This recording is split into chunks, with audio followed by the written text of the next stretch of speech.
മകളെ, കുരുക്ഷേത്ര യുദ്ധഭൂമിയിൽ കൗരവ പാണ്ഡവ യുദ്ധം 14-ാമത്തെ ദിവസം തുടരുകയാണ്. അഭിമന്യുവിൻ്റെ മരണത്തിന് പകരം വീട്ടാൻ പുറപ്പെട്ട അർജുനൻ അതിന് കാരണക്കാരനായ ജയദ്രഥനെ തേടി കൗരവ സൈന്യത്തിനകത്ത് കടന്നു. കൗരവ സേനാനായകനായ ദ്രോണാചാര്യർ തന്ത്രപൂർവം ജയദ്രഥനെ സൈന്യത്തിനുള്ളിൽ തന്നെ ഒളിപ്പിച്ചു നിർത്തി. അർജുനൻ പുറപ്പെട്ട് കുറെ കഴിഞ്ഞപ്പോൾ യുദ്ധമുഖത്തുണ്ടായിരുന്ന യുധിഷ്ഠിരൻ ശ്രീകൃഷ്ണൻ്റെ ശംഖായ പാഞ്ചജന്യത്തിൻ്റെ ശബ്ദം യുദ്ധഭൂമിയിലെവിടെയോ മുഴങ്ങുന്നത് കേട്ട് അർജുനന് എന്തോ അപകടം സംഭവിച്ചു എന്ന് കരുതി സാത്യകി എന്ന യാദവ യോദ്ധാവിനെ അർജുനൻ്റെ അടുത്തേക്ക് അയക്കുന്നു. ദ്രോണാചാര്യർ യുധിഷ്ഠിരനെ പിടിച്ചുകെട്ടി ദുര്യോധനന് നൽകുമെന്ന് ശപഥം ചെയ്തിരുന്നതിനാൽ അർജുനൻ യുധിഷ്ഠിരൻ്റെ സംരക്ഷണം സാത്യകിയെ ഏൽപ്പിച്ചിട്ടാണ് ജയദ്രഥനെ തേടി പുറപ്പെട്ടത്. അതിനാൽ സാത്യകി യുധിഷ്ഠിരൻ്റെ ആജ്ഞ അനുസരിക്കുവാൻ വിസമ്മതിച്ചു. പക്ഷേ മഹാരഥന്മാരായ ധാരാളം പേർ തൻ്റെ സംരക്ഷണയ്ക്കായി ഉണ്ടെന്ന് യുധിഷ്ഠിരൻ ബോധ്യപ്പെടുത്തിയപ്പോൾ സാത്യകി പോകാൻ തയ്യാറായി. കൗരവ സൈന്യത്തിനടുത്തേക്ക് ചെന്ന അയാൾ ധാരാളം നാശനഷ്ടങ്ങൾ കൗരവർക്ക് വരുത്തിവെച്ചു. അപ്പോൾ ദ്രോണാചാര്യർ ചെന്ന് തടഞ്ഞു. പക്ഷേ താൻ തൻ്റെ ഗുരുവായ അർജുനനെ തേടി പുറപ്പെട്ടതാണെന്ന് പറഞ്ഞ് ദ്രോണാചാര്യരെ അവഗണിച്ച് മുന്നോട്ട് പോയി. ആ യാത്രയെ തടഞ്ഞ കൃതവർമ്മൻ്റെ രഥം നടത്തുന്ന സൂതനെ സാത്യകി വധിച്ചപ്പോൾ കുതിരകൾ വിറളി പിടിച്ച് പാഞ്ഞു. കുതിരകളെ കൃതവർമ്മൻ്റെ നിയന്ത്രണത്തിൽ ആക്കുമ്പോഴേക്കും സാത്യകി വളരെ ദൂരം പിന്നിട്ടിരുന്നു. സഞ്ജയൻ ഇത്രയും പറഞ്ഞു നിർത്തിയപ്പോൾ ധൃതരാഷ്ട്രർ ചോദിച്ചു, സഞ്ജയ, നമ്മുടെ സൈനികർ കൃത്യമായി പരിശീലനം ലഭിച്ചവരാണ്. ബാലന്മാരെയോ വൃദ്ധന്മാരെയോ ഉൾപ്പെടുത്തിയിട്ടുമില്ല. ശരിയായ പരീക്ഷണങ്ങളിൽ വിജയിച്ചവരിൽ പ്രാപ്തരായവരെ മാത്രമേ സൈന്യത്തിൽ എടുത്തുള്ളൂ. അവർക്കെല്ലാം കൃത്യമായ ശമ്പളവും നൽകുന്നുണ്ട്. തെരഞ്ഞെടുപ്പിൽ യാതൊരു അഴിമതിയും നടന്നിട്ടില്ല. അവർക്കെല്ലാം അർഹമായ പ്രോത്സാഹനവും ആദരവും നൽകുന്നുമുണ്ട്. എന്നിട്ടും കൃഷ്ണാർജുനന്മാരുടെ മുന്നിൽ പരാജയപ്പെടുവാൻ കാരണമെന്ത്? സാത്യകി അവരെ കണക്കിന് പ്രഹരിച്ചിട്ടും അവർക്കൊന്നും ചെയ്യാൻ കഴിയാത്തതെന്ത്? നമുക്ക് വിധിയെ പഴിക്കാനേ കഴിയൂ. അതുപോകട്ടെ, കൃഷ്ണനും അർജുനനും ജയദ്രഥനെ കണ്ടെത്തിയതും സാത്യകി കൗരവ സൈന്യത്തെ തകർത്തതും അറിഞ്ഞിട്ട് ദുര്യോധനൻ എന്തു ചെയ്തു? കൃഷ്ണനും അർജുനനും ജയദ്രഥനെ കണ്ടുപിടിച്ചു എന്നറിഞ്ഞപ്പോൾ തന്നെ എൻ്റെ മകൻ ദുഃഖിച്ചിട്ടുണ്ടാകും. ഇപ്പോൾ സാത്യകിയുടെ ആക്രമണവും കൂടി ആയപ്പോൾ ആ ദുഃഖം 10 മടങ്ങ് ഉയർന്നിട്ടുണ്ടാകും. എനിക്കാകെ പരിഭ്രമമായിരിക്കുന്നു. ശരി, വ്യൂഹത്തിൻ്റെ മുന്നിൽ നിന്നുകൊണ്ട് ദ്രോണർ പാണ്ഡവരുമായി നടത്തിയ യുദ്ധം ഏതു വിധത്തിലായിരുന്നു? അർജുനൻ ജയദ്രഥനെ വധിക്കാൻ എന്തെല്ലാം ഒരുക്കങ്ങൾ നടത്തി? സഞ്ജയൻ പറഞ്ഞു, മഹാരാജാവേ, ഈ സംഭവിച്ച ദുരന്തങ്ങൾക്കെല്ലാം കാരണം അങ്ങ് തന്നെയാണ്. വിതുരരെ പോലെ വിദുഷികളായ മിത്രങ്ങൾ സ്നേഹബുദ്ധ്യ ഉപദേശിച്ചപ്പോൾ അങ്ങതൊന്നും ചെവിക്കൊണ്ടില്ല. അഭ്യുദയകാംക്ഷികളുടെ വാക്കുകൾക്കൊന്നും അങ്ങ് വില കൽപ്പിച്ചില്ല. ഇത്തരത്തിൽ പെരുമാറുന്നവർക്ക് ദുഃഖമല്ലാതെ മറ്റെന്ത് കിട്ടാനാ? ഭഗവാൻ സന്ധി ചെയ്യുവാൻ ഉപദേശിച്ചില്ലേ? അങ്ങയുടെ പുത്രൻ്റെ അധിക്ഷേപം കേട്ടല്ലേ ദൂത് വന്ന അദ്ദേഹം മടങ്ങിയത്? അങ്ങ് അപ്പോഴും പക്ഷപാതത്തോടെ പെരുമാറി. അങ്ങയ്ക്കറിയില്ലേ, കൃഷ്ണൻ അങ്ങയുടെ അടിമത്ത സ്വഭാവവും വിദ്വേഷവും തിരിച്ചറിഞ്ഞ ശേഷമാണ് യുദ്ധത്തിന് ആഹ്വാനം ചെയ്തതെന്ന്. ഈ ഭയാനകമായ കൂട്ടക്കുരുതികൾക്ക് കാരണം പുത്രവാത്സല്യം കൊണ്ട് അന്ധമായി പോയ അങ്ങയുടെ മനസ്സ് തന്നെയാണ്. ശരി, ഈ നശിച്ച യുദ്ധഭൂമിയിൽ നടക്കുന്ന വിവരങ്ങൾ ഞാൻ ഇനി വിശദമായി പറയാം. അങ്ങയുടെ സൈന്യത്തിനുള്ളിൽ കടന്ന സാത്യകി സൈനികരെ കൂട്ടമായി വധിക്കുവാൻ തുടങ്ങി.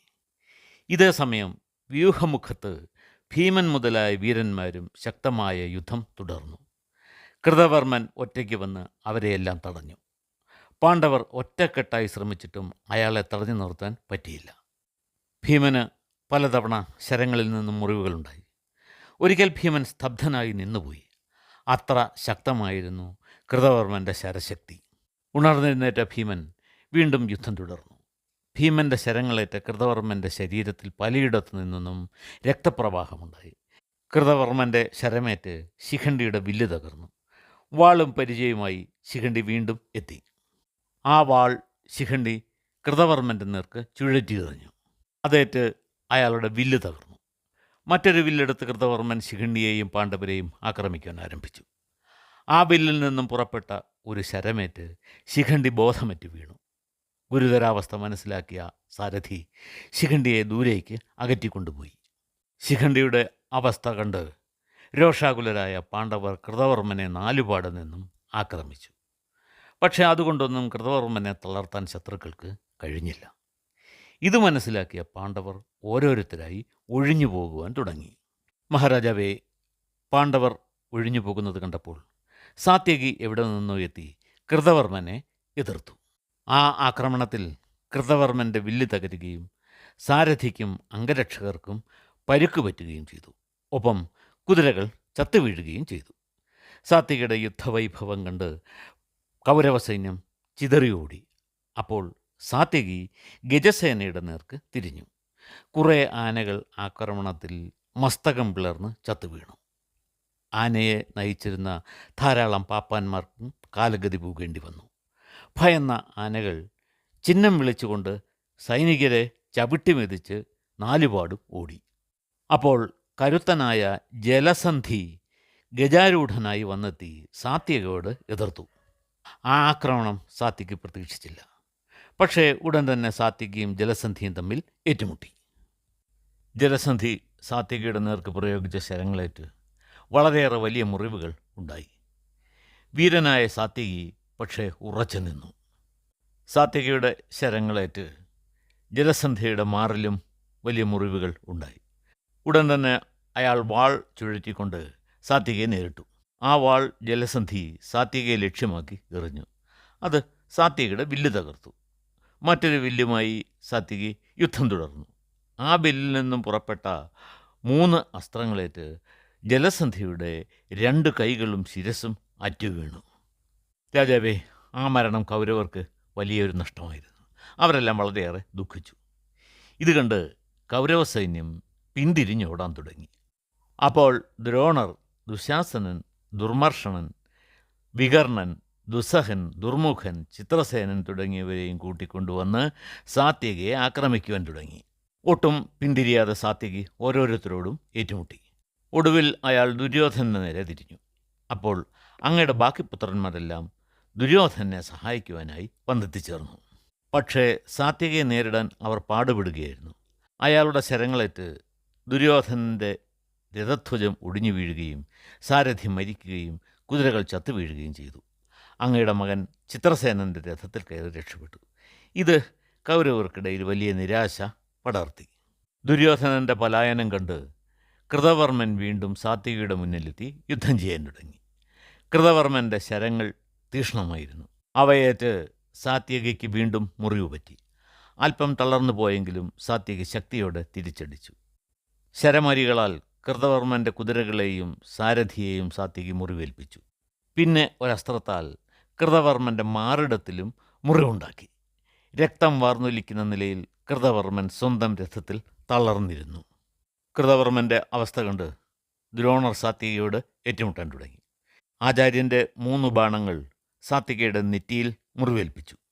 പക്ഷേ പിന്നീട് ദ്രോണാചാര്യർ പ്രയോഗിച്ച അസ്ത്രങ്ങളെല്ലാം തന്നെ സാത്യകി തടഞ്ഞുകൊണ്ടിരുന്നു. ആചാര്യൻ്റെ കുതിരകളെയും സാരഥിയെയും സാത്യകി മുറിവേൽപ്പിച്ചു.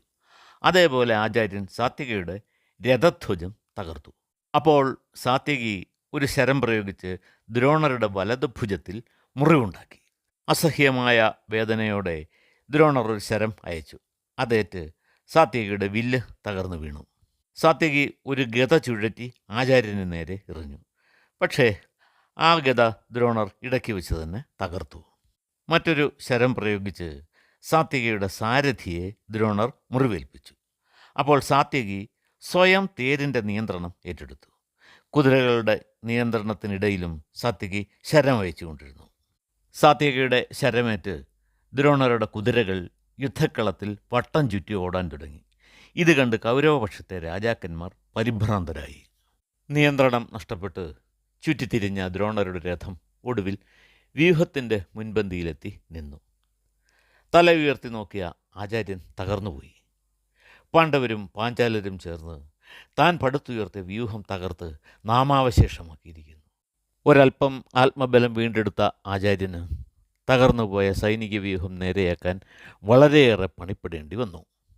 സഞ്ജയൻ തുടർന്നു, രാജാവേ, അങ്ങയുടെ സൈന്യത്തെയും സേനാനായകനായ ദ്രോണരെയും തോൽപ്പിച്ച് സാത്യകി സൈന്യത്തിനിടയിൽ തിളങ്ങി നിന്നു. അയാൾ തൻ്റെ സൂതനോട് പറഞ്ഞു, സാരഥി, കൃഷ്ണനും അർജുനനും ചേർന്ന് നമ്മുടെ ശത്രുക്കളെ തകർത്തെറിഞ്ഞിരിക്കുന്നു. ഈ കൗരവ സൈന്യത്തിൻ്റെ നാശത്തിന് നമ്മൾ വെറും ഒരു കാരണമായി എന്നേ ഉള്ളൂ. തുടർന്ന് ശത്രുക്കളുടെ നേർക്ക് ശരന്മാരി തൂക്കിക്കൊണ്ട് സാത്യകി കൃഷ്ണാർജുനന്മാരുടെ അടുത്തേക്ക് പോയി. വഴിയിൽ സുദർശനൻ എന്ന രാജകുമാരൻ സാത്യകിയെ തടഞ്ഞു. സുദർശനൻ അയച്ച 3 ശരങ്ങളേറ്റ് സാത്യകിയുടെ പടച്ചട്ട തകർന്നു. പിന്നീട് സുദർശനൻ അയച്ച ഓരോ അമ്പുകളെയും സാത്യകി അന്തരീക്ഷത്തിൽ വെച്ച് തന്നെ തകർത്തു. സുദർശനൻ സാത്യകിയുടെ രഥത്തിലെ കുതിരകളെ മുറിവേൽപ്പിച്ചു. അടുത്ത ഒരമ്പിനാൽ സാത്യകി സുദർശനൻ്റെ സാരഥിയെ വധിച്ചു. എന്നിട്ടും അയാൾ പൊരുതിക്കൊണ്ടിരുന്നു. ഒടുവിൽ സാത്യകി പ്രയോഗിച്ച ഒരസ്ത്രം സുദർശനൻ്റെ ശിരസറുത്തു. തൻ്റെ കൊച്ചുമകനായ സുദർശനൻ്റെ നിര്യാണത്തിൽ ദുര്യോധനൻ വളരെയേറെ ദുഃഖിച്ചു. സാത്യകി മുന്നേറ്റം തുടർന്നുകൊണ്ടിരുന്നു. മുന്നിൽ വരുന്ന ഓരോ ശത്രുവിനെയും വധിച്ചുകൊണ്ട് അയാൾ മുന്നേറി. സാത്യകിയുടെ സൈന്യം ആഹ്ലാദത്താൽ ആർപ്പ് വിളിച്ചു. ആ ആരവങ്ങൾക്ക് മുകളിൽ പാഞ്ചജന്യത്തിൻ്റെ ധ്വനി സാത്യകിയുടെ കാതുകളിൽ എത്തി. ഈ കഥയുടെ ബാക്കി ഭാഗം നമുക്ക് അടുത്ത ദിവസം കേൾക്കാം.